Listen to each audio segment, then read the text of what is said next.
Hi hello friends, എല്ലാവർക്കും നമ്മുടെ സാന്ത്വനം 2-ന്റെ ഇനി വരാനിരിക്കുന്ന എപ്പിസോഡിന്റെ ഒരു പുതിയ വിശേഷം കേട്ടാലോ. അതെ, നമ്മുടെ വീഡിയോസ് ഒക്കെ നിങ്ങൾക്ക് കേട്ട് ഇഷ്ടപ്പെടുകയാണെങ്കിൽ ഒന്ന് ലൈക്ക് ചെയ്യാനും ഹൈപ്പ് ചെയ്യാനും മറന്നു പോകരുതേ. ഒപ്പം തന്നെ നമ്മുടെ ചാനൽ ആദ്യമായിട്ടാണ് നിങ്ങൾ കാണുന്നതെങ്കിൽ സബ്സ്ക്രൈബ് ചെയ്തിവിടെ സപ്പോർട്ട് ചെയ്യണമെങ്കിൽ അടിപൊളിയായിരുന്നു.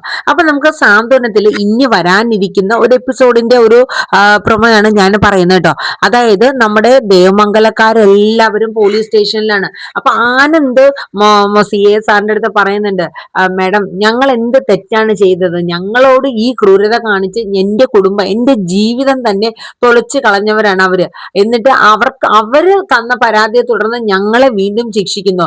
യഥാർത്ഥത്തിൽ ഞങ്ങളല്ലേ പരാതി തരേണ്ടത്? ഞങ്ങളോട് ഈ വിശ്വാസ വഞ്ചന കാണിച്ചതിന് ഞങ്ങളല്ലേ പരാതി തരേണ്ടതെന്നൊക്കെ പറഞ്ഞിട്ട് ആനന്ദ് ഇങ്ങനെ സംസാരിച്ചുകൊണ്ടിരിക്കുകയാണ്.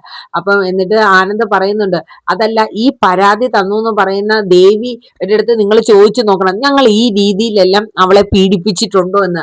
ആള് നേരിട്ടൊന്ന് പറയട്ടെ. അപ്പൊ CS ഒരു ചെറിയ ഒരു ഇത് തോന്നുന്നുണ്ട്. കാരണം വെച്ചാൽ ഇത്ര ഉറപ്പോടുകൂടി ഇവർ ഈ ദേവമംഗലക്കാര് പറയുന്നെങ്കിൽ അതിൽ എന്തെങ്കിലും സത്യാവസ്ഥ ഉണ്ടാകുമോ? അത് മാത്രമല്ല, ഇതുവരെ ഈ ശ്രീദേവി എന്ന് പറയുന്ന ആ ലേഡിയെ ഇതുവരെ നേരിട്ട് കണ്ട് ഒന്ന് സംസാരിക്കാനോ ഒന്നിനും പറ്റിയതുമില്ല.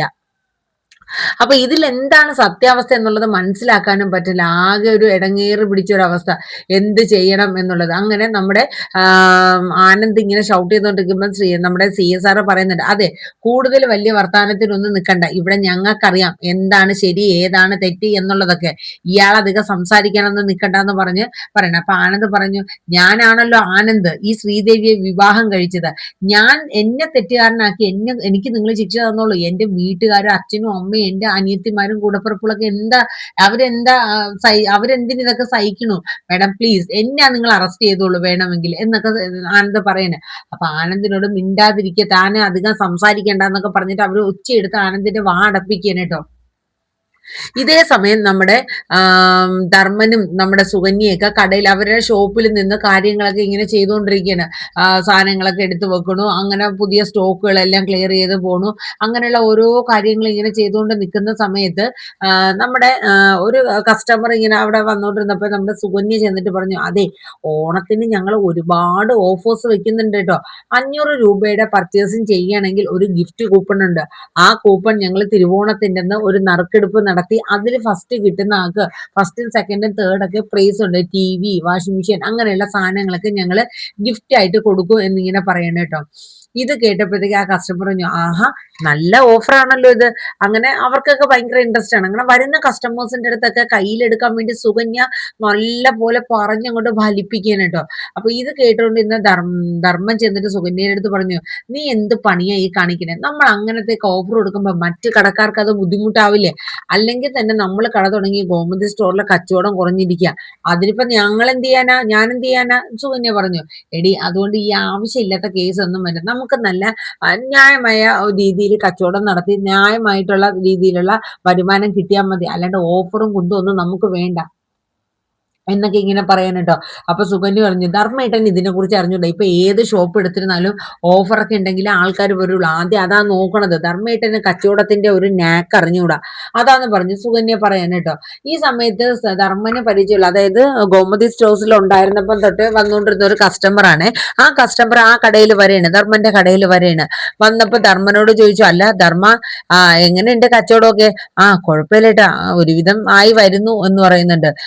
ഗോമതി സ്റ്റോർ മൊത്തത്തിൽ പൂട്ടിയല്ലേ? പൂട്ടിയോ? അതെന്തായിട്ട് അങ്ങനെ പറഞ്ഞത്? അപ്പൊ നീ അറിഞ്ഞില്ലേ?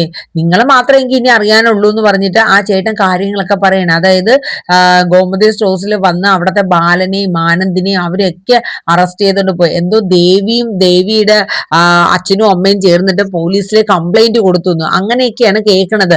ഇതിന്റെ സത്യാവസ്ഥ എന്ന് പറഞ്ഞൂടെ. എന്തായാലും ദേവമംഗലക്കാരെ എല്ലാരും, പെണ്ണുങ്ങളെ ആണുങ്ങളെ മരുമക്കളെ ഉൾപ്പെടെ പോലീസ് സ്റ്റേഷനിലോട്ട് കൊണ്ടുപോയിട്ടുണ്ടെന്നാണ് അറിവ്. അവിടെ പൂട്ടിയിട്ടൊക്കെയാണെന്നാണ് പറഞ്ഞത്. ഇത് കേട്ടത് ധർമ്മന് വല്ലാത്തൊരു ബുദ്ധിമുട്ടായി പോയിട്ടോ. ഈ സമയം നമ്മുടെ പിന്നെ സുകന്യക്ക് ഭയങ്കര സന്തോഷം. സുകന്യ ഒരു തരം അട്ടഹാസത്തോടെയുള്ള ചിരിയാ ചിരിക്കണത് കേട്ടോ. അയ്യോ, നന്നായി, അത് തന്നെ വേണം. അപ്പൊ ധർമ്മം പറഞ്ഞതേ, നീ ഒരാളുടെ വീഴ്ച കണ്ടിട്ട് നിന്റെ ഈ അഹങ്കാരത്തോടുള്ള ചിരി ഉണ്ടല്ലോ, അത് നല്ലതിനല്ല സുകന്യെ. ഏതൊരു മനുഷ്യനും അടിപറ്റും. അതുകൊണ്ട് നീ വലിയ നെളിപ്പൊന്നും കാണിക്കണ്ട എന്ന് ധർമ്മം പറഞ്ഞിട്ട് ധർമ്മൻ അവിടെ നിന്ന് അപ്പൊ തന്നെ ഇറങ്ങി നേരെ വീട്ടിലോട്ട് ചെല്ലാണ്. അപ്പൊ ദേവമംഗലത്ത് നോക്കുമ്പോ ദേവമംഗലമൊക്കെ പൂട്ടിയിട്ടേക്ക, ആകെ ആരും ഇല്ലാത്തൊരവസ്ഥ. ധർമ്മന് സഹിക്കാൻ പറ്റുന്നില്ല. ധർമ്മനെ കണ്ടത് നമ്മുടെ ഇന്ദിരാമ്മ ഓടി വരെയാണ്. മോനെ ധർമ്മ, നീ എവിടെയായിരുന്നു? ഞാൻ എത്ര നേരം നിന്നെ മൊബൈലിൽ വിളിച്ചു, out of coverage, out of range, എന്തൊക്കെയോ കുന്തങ്ങൾ പറയാനുണ്ട്. ധർമ്മ, നമ്മുടെ ഗോമതിയെയും മക്കളെയും ബാലിനെയും അവരെയൊക്കെ പോലീസ് അറസ്റ്റ് ചെയ്തുകൊണ്ട് പോയടാ. ആ ദേവിയും ദേവിയുടെ അച്ഛനും അമ്മയൊക്കെ ചേർന്ന് അവരെ പേരിൽ എന്തൊക്കെയോ ഗാർഹിക പീഡനം എന്നൊക്കെ പറഞ്ഞാടാ മോനെ കേസ് കൊടുത്തേക്കിന. ഗാർഹിക പീഡനോ? ദേവിയോ? അമ്മ എന്തൊക്കെയാ ഈ പറയണ? ആടാ ദേവി കൊടുത്തു എന്നാ, ദേവിയും അച്ഛനും അമ്മയും എല്ലാരും കൂടെ ചേർന്ന് ഈ ദേവമംഗലക്കാർക്ക് എതിരെ കൊടുത്തേക്കണേന്നാ പറഞ്ഞത്. ഇത് കേൾക്കണത് ധർമ്മന് സഹിക്കാൻ പറ്റുന്നില്ല. ഇല്ല അമ്മ, എന്താ, ഒരിക്കലും ദേവി അങ്ങനെ ചെയ്യില്ല, ഇതിലെന്തോ ചതിയുണ്ട് എന്ന് പറഞ്ഞിട്ട് ധർമ്മൻ, അമ്മ ഞാനൊന്ന് ദേവിയെ പോയി കണ്ടിട്ട് വരട്ടെ എന്നും പറഞ്ഞുകൊണ്ട് നേരെ ഉദയഭാനുവിന്റെ വീട്ടിലോട്ട് നമ്മുടെ ധർമ്മൻ പോവാണ് കേട്ടോ. ധർമ്മൻ ആകെ ടെൻഷൻ ആയിപ്പോ. കാരണം ഒരു തെറ്റും ചെയ്തിട്ടില്ല. ദേവിയൊക്കെ എങ്ങനെ നോക്കിയിട്ടുണ്ടെന്ന് ധർമ്മന് കണ്ണാലറിയാവുന്ന കാര്യങ്ങളല്ലേ. പിന്നെ ഈ പച്ച കള്ളമൊക്കെ ഇത് ആ ഉദയഭാനുവിന്റെയും മിക്കവാറും ശ്രീകലയുടെയും പണി തന്നെ ആയിരിക്കും എന്നിങ്ങനെ ധർമ്മം പറയണ്. അങ്ങനെ ധർമ്മൻ ഉദയഭാനുവിന്റെ വീടെത്തി. ഇപ്പൊ ഈ സമയം സിയെ വിളിച്ചതനുസരിച്ചിട്ട് ഉദയഭാനും ശ്രീകലയും പോലീസ് സ്റ്റേഷനിലേക്ക് പൊക്കോണ്ടിരിക്കുകയാണ്. അപ്പോഴവിടെ വീട്ടിലാരും ഇല്ലായിരുന്നു. അങ്ങനെ ധർമ്മൻ ചെന്ന് വിളിച്ചു, മോളെ ദേവി, ദേവി എന്ന് വിളിക്കുന്നു. ധർമ്മ മാമനാണല്ലോ വിളിക്കുന്നത്. ദേവി വേഗം വന്ന് ഡോറ് തുറക്കണം. മാമ, മാമ എന്തൊക്കെയുണ്ട് മാമ വിശേഷം? മാമ വാ, മാമ അകത്തോട്ട് ഇരിക്കുന്നൊക്കെ പറഞ്ഞ് ദേവി വിളിക്കുന്നു. അപ്പോഴേക്കും ധർമ്മം പറഞ്ഞു, ദേവി, നീ ഇത്രയും വലിയൊരു ചതി ദേവമംഗലക്കാരോട് ചെയ്യേണ്ട കാര്യമില്ലായിരുന്നു. മാമ ചതിയോ? എന്താ മാമ? അപ്പൊ പറഞ്ഞു, നീ നിന്റെ ആനന്ദിനും നിന്റെ ബാലച്ചനും അമ്മയ്ക്കും ആനന്ദിനും ഒക്കെ എതിരായിട്ട് കേസ് കൊടുത്തല്ലേ? നിന്നെ ഗാർഹിക പീഡനം നടത്തിയെന്ന്, നിനക്ക് ആഹാരം തന്നില്ല, നിന്നെ അവിടെ ഇട്ട് പീഡിപ്പിച്ചു, അങ്ങനെ നിരവധി കംപ്ലൈന്റ് ആണല്ലോ ദേവമംഗലക്കാരോട് എഴുതി ചേർത്ത് പിടിപ്പിച്ചിരിക്കുന്നത്. മാമൻ എന്തൊക്കെയാ ഈ പറയണേ? ഇത് ആര് കാര്യം പറയണേ? ആര് കേസ് കൊടുത്തു? ദേവി ചോദിക്കണം. അതെന്താ നീ ഒന്നും അറിയാത്ത നിനക്ക്? നീ ഒപ്പിട്ട് കൊടുത്ത കംപ്ലൈന്റ് ആണല്ലോ അവിടെ CSRന്റെ ടേബിളിൽ എത്തിയിരിക്കുന്നത്. പിന്നെ നീ അറിയാണ്ടിരിക്കോ? മാമൻ, ഞാൻ ഇതൊന്നും അറിഞ്ഞിട്ടില്ല. ഇതിന്റെ സത്യാവസ്ഥ എന്താണെന്ന് കൂടി എനിക്കറിയില്ല. മാമൻ എന്താ ഈ പറയണ? അപ്പൊ ദേവി, എന്നാ നിന്റെ അച്ഛനും അമ്മയും കൂടെ ചേർന്നിട്ടേ ദേവമംഗലക്കാരെ പേരിൽ മൊത്തം കേസ് കൊടുത്തിട്ട് ഇപ്പൊ അവര് മൊത്തം സ്റ്റേഷനിലുണ്ട്. നീ അറിഞ്ഞോ? അപ്പൊ ദേവി അന്താളിച്ച് നിൽക്കണോ. ദേവിക്ക് ഒരു പിടുത്തവും കിട്ടല്ലോ കേട്ടോ. ഈ സമയം പോലീസ് സ്റ്റേഷനിലെത്തിയ നമ്മുടെ ശ്രീകലയും അതുപോലെ തന്നെ ഉദയഭാനുവിന്റെ അടുത്തും CSR ചോദിക്കുന്നുണ്ട്. അതെ, നിങ്ങൾ പറഞ്ഞ അനുസരിച്ചത് ഇവര് ദേവമംഗലക്കാരെ മുഴുവൻ ഞങ്ങൾ ഇവിടെ കൊണ്ടുവന്നിട്ടുണ്ട്. പക്ഷെ ഇവര് പറയുന്ന രീതിയിലൊന്നും അല്ല, നിങ്ങൾ കംപ്ലൈന്റ് തന്ന രീതിയിലൊന്നും അല്ലല്ലോ ഇവര് പറയണത്. അവര് പറയണത് എന്തെന്ന് വെച്ചാല് നിങ്ങൾ ഇതൊക്കെ എഴുതി ചേർത്തെങ്ങനെയാണെന്നോ. അയ്യോ മേഡം, ശ്രീകല അപ്പോഴത്തേക്കും തുടങ്ങി, മേഡത്തിന് എന്താ പറ്റിയത്? എന്റെ മോൾ അനുഭവിച്ചത് എനിക്കല്ലേ അറിയൂ, എനിക്ക് പറയാനല്ലേ അറിയൂ മേഡം, എനിക്ക് തെളിവായി ഒന്നും കാണിക്കാനൊന്നും ഇല്ല മേഡം എന്നൊക്കെ പറഞ്ഞിട്ട് ശ്രീകല അങ്ങോട്ട് ആക്ട് ചെയ്യണം കേട്ടോ. ഇത് കേട്ടപ്പോഴത്തേക്ക് ആ മേഡം പറഞ്ഞു, അതെ, ഈ ശ്രീകല അല്ല സോറി ഈ ശ്രീദേവി എന്ന് പറഞ്ഞ ആൾ ഇതുവരെ വന്നില്ലല്ലോ, അവരാണല്ലോ ഈ കംപ്ലൈന്റ് തന്നിക്കണത്. അതെ മേഡം, അതെ അതെ ശ്രീകല പറഞ്ഞു കേട്ടോ. അതെ അതെ അതെ ശ്രീകലാണ്. പക്ഷേ മേഡം, എന്റെ മോക്ക് എഴുന്നേറ്റ് നിൽക്കാൻ പോലും പറ്റില്ല, പനിച്ച് വിറച്ച് കിടക്കണം, ഒരു വെള്ളം ഇറക്കിയിട്ടില്ല. ഇന്ന് രാവിലെ ഡൈവേഴ്സ് നോട്ടീസും കൂടെ ഒപ്പിട്ട് മേടിച്ചതോടുകൂടി എന്റെ മോളുടെ ജീവിതം തീർന്നു മേഡം, തീർന്നു എന്ന് പറഞ്ഞുകൊണ്ട് ശ്രീകല ഇതാക്കണം കേട്ടോ. അപ്പൊ ഈ സമയം ഗോമതിയുടെ അടുത്ത് ചോദിക്കുന്നുണ്ട്. ഗോമതി നമ്മുടെ ശ്രീദേവിനെ വലിച്ച് പുറത്തിറക്കാനും മറ്റുമൊക്കെ ഭയങ്കര ഇതിൽ നിന്നതാ. പോലീസ് സ്റ്റേഷനിൽ എത്തിയപ്പോൾ ഗോമതിയുടെ ഡയലോഗ് ഒന്നൊരു മാറ്റം വരുന്നുണ്ട്. അതായത് 2 ആഴ്ച അവള് നമ്മളോട് ഈ ഒരു ഇത് ചെയ്തത് കൊണ്ട് 2 ആഴ്ചത്തേക്ക് അവളെ ഞങ്ങള് അവിടെ തന്നെ നിർത്തിയിട്ട് പിന്നെ കൂട്ടിക്കൊണ്ട് വരണം എന്നൊക്കെയാണ് ഞങ്ങൾ വിചാരിച്ചത്. അതിന്റെ ഇടയിൽ പിന്നെ ഇവൻ ഞങ്ങളോടൊന്നും പറയാണ്ട് തന്നെ ഒരു ഡൈവേഴ്സ് നോട്ടീസും അയച്ചു. അപ്പൊ ഇതിന്റെ സത്യാവസ്ഥ എന്താണെന്ന് ഞങ്ങൾക്ക് അറിയണം എന്നൊക്കെ ഇങ്ങനെ പറയുന്നുണ്ട് കേട്ടോ. അപ്പൊ ശ്രീകല പറയുന്നുണ്ട്, ചുമ്മാതെയാണ് മേഡം, ചുമ്മാതെ എവര് എന്തോരം ഇപ്പൊ തന്നെ കണ്ടില്ലേ, ഞാൻ വന്ന് കയറിയപ്പം നിങ്ങൾക്ക് നാണം ഉണ്ടെന്നും പറഞ്ഞ് എന്റെ മെക്കിട്ട് കയറിയത് കണ്ടില്ലേ മേഡം, കണ്ടില്ലേ? ഇവര് അങ്ങനത്തെ സ്വഭാവമാണ്. ഇവര് പറയണ ഒന്നും വിശ്വസിക്കില്ലേ മേഡം, വിശ്വസിക്കില്ലേ എന്നൊക്കെ പറഞ്ഞിട്ട് ഭയങ്കര ഡയലോഗ് അടിക്കണം കേട്ടോ ശ്രീകല. അപ്പോഴേക്കും നമ്മുടെ ഗോമതിയും അതുപോലെ മിത്രയും ഇവരൊക്കെ നോക്കണം ഇത്രയും കഴിവ് ഈ സ്ത്രീക്ക് അഭിനയിക്കാൻ എന്ന് വെച്ചാൽ നാക്കെടുത്ത് പച്ചക്കള്ളം പറയണ ഒരു അവസ്ഥ. അങ്ങനെ ശ്രീകല പറയണ കേട്ട് അപ്പൊ CS ആ മതി മതി മതി, ഇനിയിപ്പോ നമുക്കിത് തെളിയിക്കട്ടെ, ഈ ശ്രീദേവിക്ക് എപ്പോ വരാൻ പറ്റുമെന്ന് ചോദിക്കണം. മാഡം ഇനിയിപ്പോ ഞാൻ എന്താ ചെയ്യേണ്ടത്, ഇത്രയും പനി കൂടി എന്റെ കൊച്ചിനെ ഞാൻ എങ്ങനെ കൊണ്ടുവരും മാഡം? സിഐക്ക് ആകെ ഭ്രാന്ത് പിടിക്കാണ്. കാരണം കംപ്ലൈന്റ് തന്ന ആളെ വ്യക്തമായിട്ട് ചോദിച്ച് മനസ്സിലാക്കാൻ പോലീസുകാർക്ക് പറ്റുന്നില്ല. അതിന്റെ ഒരു ഇറിറ്റേഷൻ മൊത്തത്തിലുണ്ട്. അങ്ങനെ ഈ സമയത്ത് നമ്മുടെ ധർമ്മൻ ദേവിയോട് പറഞ്ഞു, അതെ നീ ഇതിൽ പങ്കില്ല എന്നുള്ളത് എന്റെ ഉള്ളിന്റെ ഉള്ളിൽ എനിക്ക് തോന്നിയായിരുന്നു ദേവി. പക്ഷെ എങ്കിലും എനിക്ക് നിന്റെ മുഖത്ത് നോക്കി ചോദിക്കണം, അതെ നിനക്ക് ഒരു ഇച്ചിരിയെങ്കിലും നന്ദി കടപ്പാട് ആ ദേവമംഗല കുടുംബത്തിനോട് ഉണ്ട് എന്നുണ്ടെങ്കിൽ നീ ഈ നിമിഷം എന്റെ ഒപ്പം വന്നിട്ട് ആ പോലീസ് സ്റ്റേഷനിൽ നടന്ന സംഭവങ്ങളും ഇതൊക്കെ നീ തന്നല്ല കംപ്ലൈന്റ് എന്നുള്ളതൊക്കെ പറയണമെന്ന് പറഞ്ഞു. ഞാൻ പറയാം മാമ, ഞാൻ പറയാം, എന്റെ ദേവമംഗലക്കാര് എന്റെ ആനന്ദിനെയും ബാലച്ചനെയും ഗോമതിയമ്മയും അതായത് അമ്മേനെയും ഒക്കെ രക്ഷിക്കേണ്ട ചുമതല എനിക്കാണ്, ഞാൻ പറയാം മാമ. അങ്ങനെ ധർമ്മന്റെ ഒപ്പം നമ്മുടെ പിന്നെ ദേവിയും കൂടെ പോലീസ് സ്റ്റേഷനിലോട്ട് ചെല്ലണം. അങ്ങനെ പോലീസ് സ്റ്റേഷനിൽ എത്തിയ ദേവി അന്തളിക്കാണ്. കാരണം ഒരു വശത്ത് ദേവമംഗലക്കാരും മറുവശത്ത് കരഞ്ഞുകൊണ്ടിരിക്കുന്ന തന്റെ അമ്മയും പിന്നെ അച്ഛനെ. അപ്പം ദേവിയെ കണ്ടതും ശ്രീകലയും ഉദയഭാനും മുഖത്തോട് മുഖം നോക്കിയാണ്. ഇവിടെ ഈ പോലീസുകാരൊക്കെ ദേവിയോട് ചോദിച്ചു കഴിഞ്ഞാൽ അവൾ ഈ സത്യങ്ങളൊക്കെ സത്യമായിട്ട് തന്നെ പറയാനാണ് സാധ്യത കൂടുതൽ. ഉദയഭാനുവിന് പേടിയാവണ്, തങ്ങളുടെ എന്ന് വെച്ചാൽ കള്ളത്തരം കാണിച്ചതൊക്കെ ഇപ്പൊ പിടിക്കപ്പെടുമെന്നുള്ള കാര്യം അവർക്ക് ഉറപ്പാവേണ് കേട്ടോ. അങ്ങനെ നമ്മുടെ ദേവി, അതായത് ദേവിനെ കൊണ്ട് CSR എല്ലാ കാര്യങ്ങളും ചോദിക്കാണ്. അതായത് നിങ്ങൾ ഒപ്പിട്ട് കൊടുത്ത കംപ്ലൈന്റ് ആണോ ഇത്? അത് മേഡം ഞാൻ ഒപ്പിട്ടിട്ടില്ല. അപ്പോഴേക്കും ഉദയഭാനുവിനെ ശ്രീകലയും CA മേഡം നോക്കുകയാണ് കേട്ടോ. അപ്പൊ പിന്നെ ഈ കംപ്ലൈന്റ് നിങ്ങൾ തന്നേണെന്ന് പറഞ്ഞാണല്ലോ ഇവിടെ കൊണ്ട് തന്നേക്കണത്.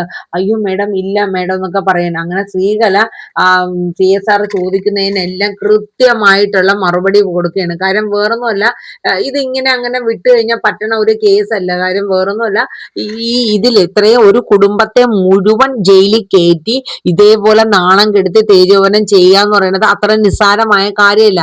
അഥവാ ഈ കേസ് ഇനിയിപ്പം ദേവി പറഞ്ഞു എല്ലാ മൊഴിയും കൊടുത്ത് ദേവി സത്യമായിട്ട് തന്നെ പറയാം. അതായത് CSR ചോദിക്കുന്നുണ്ട്, ഇയാളെ ഗാർഹിക പീഡനത്തിന് ഇരയാക്കി എന്നാണ് പറയുന്നത്.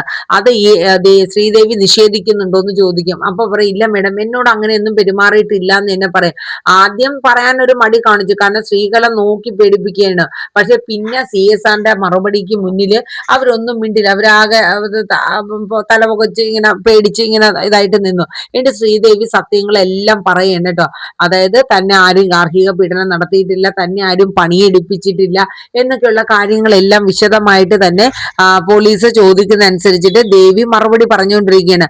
അപ്പൊ ഇതൊക്കെ കേട്ട് കഴിഞ്ഞപ്പോ CSRന് മനസ്സിലാവേണ് ഈ ദേവമംഗലക്കാര് അപ്പൊ പറയുന്നതിൽ ന്യായമുണ്ട്, അവരുടെ ഭാഗത്താണ് ശരി എന്നുള്ളതൊക്കെ ഈ CSRന് മനസ്സിലാവുന്നുണ്ട്. അപ്പൊ ധർമ്മൻ വന്ന പാടെ തന്നെ മേഡത്തിനോട് ചോദിക്കുന്നുണ്ട്, നിങ്ങൾ എന്ത് അനീതിയാണ് ഈ കാണിക്കുന്നത്? നിങ്ങൾ ചെയ്തത് തെറ്റല്ലേ? ഒരു കുടുംബത്തിനെ മുഴുവൻ ഇതിൽ എന്തെങ്കിലും ശരിയുണ്ടോ തെറ്റുണ്ടോ എന്നൊന്നും മനസ്സിലാക്കാണ്ട് നിങ്ങൾ എന്തറിഞ്ഞിട്ടാ നിങ്ങൾ ഇങ്ങനെ ചെയ്യുന്നതെന്നൊക്കെ ചോദിച്ചിട്ട് ഈ ധർമ്മൻ പോലീസുകാരോട് ഷൗട്ട് ചെയ്തു കേട്ടോ. അപ്പം CSR ചോദിക്കുന്നുണ്ട്, അത് ഇതൊക്കെ ചോദിക്കാൻ നിങ്ങളാരാ? അത് ഞാൻ ഗോമതി എന്ന് പറഞ്ഞ എന്റെ ചേച്ചിയാണ്, ഞാൻ ആളുടെ അനിയനാണെന്നൊക്കെ പറഞ്ഞിട്ട് സംസാരിക്കണം. അപ്പൊ ആ CA ചോദിക്കുന്നുണ്ട്, ഓ നിങ്ങളാണല്ലേ ധർമ്മൻ? അല്ല നിങ്ങള് ഇവരുമായിട്ട് എന്തോ വഴക്കുണ്ടായി പോയി? ഞങ്ങൾ തമ്മിൽ ഒരു വഴക്കുമില്ല, ഞങ്ങൾ തമ്മിൽ ചില കുടുംബ പ്രശ്നങ്ങളുണ്ട്. 10-20 വർഷത്തോളം ഞാൻ ആ വീട്ടിൽ നിന്ന് പണിതാണ്, എനിക്കറിയാം ദേവമംഗലക്കാര് എങ്ങനത്തെ സ്വഭാവമാണ് എന്താണ് എന്നുള്ളതൊക്കെ. ഇതൊക്കെ മൊത്തം ഈ ഉദയഭാനു അല്ലെങ്കിൽ ഈ ശ്രീകലയും കൂടെ ചേർന്നാണ് ഈ കള്ളക്കേസ് ആക്കിയിരിക്കുന്നത് എന്നുള്ളത് ഇങ്ങനെ പറയാനുണ്ട്. ഇത് കേട്ടിട്ട് ആകെ ഭയങ്കര ഒരു ബുദ്ധിമുട്ടാവുകയാണ്. അങ്ങനെ CSRന് ഏകദേശം ഇവരെ രണ്ടുപേരെയും വെച്ച് സംസാരിച്ചിടത്തോളം മനസ്സിലാവുകയാണ് ഇതിൽ ഏറ്റവും കൂടുതൽ ന്യായം ദേവമംഗലക്കാർക്കാണ് എന്നുള്ളത് മനസ്സിലാവുക. അങ്ങനെ ദേവി വന്ന് ദേവമംഗലക്കാർക്ക് വേണ്ടിയിട്ട് ആ ഒരു ന്യായമായിട്ട് പറഞ്ഞ് എല്ലാ കാര്യങ്ങളും പോലീസിനെ ബോധിപ്പിച്ചു കൊടുക്കുന്നുണ്ട് ധർമ്മന്റെ ഒപ്പം വന്ന്. അപ്പൊ ആ ഒരു കാര്യത്തിൽ ദേവമംഗലക്കാർക്കെല്ലാം ദേവിയോട് ചെറിയൊരു അനുകമ്പയും കാര്യങ്ങളൊക്കെ തോന്നുന്നു. ഇങ്ങറ്റം ആനന്ദിന് പോലും, കാരണം ആ കുഞ്ഞിന്റെ അബോഷനായ കേസിൽ പോലും ദേവി സത്യം പറയണം. അപ്പൊ ആ നിമിഷമാണ് ആനന്ദ് അതിന്റെ സത്യം മനസ്സിലാക്കണത്. അതായത് ഇതിൽ ഇത്രയൊക്കെ ഇതിൽ തെറ്റുണ്ടോ, അല്ല ഇതായത് ദേവിയുടെ ഭാഗത്തല്ലായിരുന്നു അല്ലെ തെറ്റ് എന്നുള്ളതൊക്കെ മനസ്സിലാകുകയാണ്. അങ്ങനെ ആകെ ഒരു എന്താ പറയണ ഒരു മൊത്തത്തിലൊരു മാറ്റം ദേവമംഗലത്തില് ഉള്ളവർക്ക് നമ്മുടെ ദേവിയോട് തോന്നുകയാണ്. തോന്നുകയാണ്. അപ്പം ഉദയഭാനുവിന്റെ ശ്രീകലയുടെയും കാര്യങ്ങളൊക്കെ മിക്കവാറും കട്ടപ്പുകയാണ് ആവാൻ പോണത് കേട്ടോ. കാര്യം ഉറപ്പാണ് ശ്രീകലയ്ക്കും ഉദയഭാനുവിനും 8ന്റെ പണി കിട്ടും എന്നുള്ളത്. കാര്യം പരാതി കൊടുത്ത ആള് തന്നെ നമ്മുടെ പോലീസ് സ്റ്റേഷനിൽ വന്ന് എല്ലാ കാര്യങ്ങളും ഉള്ളതുപോലെ ഇങ്ങനെ പറഞ്ഞ് മനസ്സിലാക്കുന്നുണ്ടല്ലോ. അപ്പൊ ആ ഒരു ഇത് ആ പോലീസുകാർക്ക് സത്യാവസ്ഥ മനസ്സിലാവുകയാണ്. അപ്പം ഇത് ഇനി വരുന്ന ഒരു എപ്പിസോഡിന്റെ ഒരു റിവ്യൂ ആണ്. അപ്പൊ നമ്മുടെ ദേവി ധർമ്മൻ കൊണ്ടുവരുന്നതും അതൊക്കെ ഇനി വരാനിരിക്കുന്ന ഒരു ഇതാണ് കേട്ടോ. അപ്പൊ ഒരു ചെറിയൊരു പ്രഡിക്ഷൻ കൂടെയാണ്. അപ്പൊ നമ്മുടെ വീഡിയോസ് ഒക്കെ നിങ്ങളൊന്ന് കേൾക്കുക, കേട്ട് ഇഷ്ടപ്പെടുകയാണെങ്കിൽ ഒന്ന് ലൈക്ക് ചെയ്യുക, ഹൈപ്പ് ചെയ്യുക. ഒപ്പം നമ്മുടെ ചാനൽ ആദ്യമായിട്ടാണ് കാണുന്നതെങ്കിൽ ഒന്ന് സബ്സ്ക്രൈബ് ചെയ്തുകൂടെ സപ്പോർട്ട് ചെയ്യുക. അപ്പൊ എല്ലാവർക്കും നല്ലൊരു ശുഭദിനം പറഞ്ഞുകൊണ്ട് നിർത്തുന്നു. Thank you, bye bye, take care.